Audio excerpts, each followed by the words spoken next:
मुनवर मला जो अदबी ख़त हर भेरे मूंखे नओं ख़त मिलंदो आहे।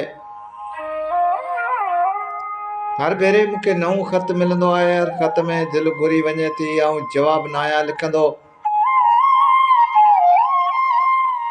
ऐं मगरूर न आहियां, मजबूर आहियां पंहिंजे दिलि जे हथां।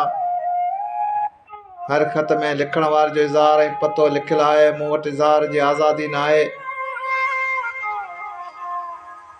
ऐं आऊं पतो ॻोल्हींदे गुम थियणु नथो चाहियां, छो त मुंहिंजे दिमाग़ ऐं दिलि ते हुकूमत ऐं वस के ॿिए जो हले थो। हिकु अहिड़ो ख़त जिते को बि नालो ऐं पतो न आहे लिखियलु ऐं मोहबत जो निरालो इज़हार आहे। दिलि जे नक्शे में कुझु ॻाढ़ा चप रखियल आहिनि। आऊं सम्झी वेंदो आहियां ख़त कंहिंजो आहे। हा, आऊं सम्झी वेंदो आहियां ख़त कंहिंजो आहे।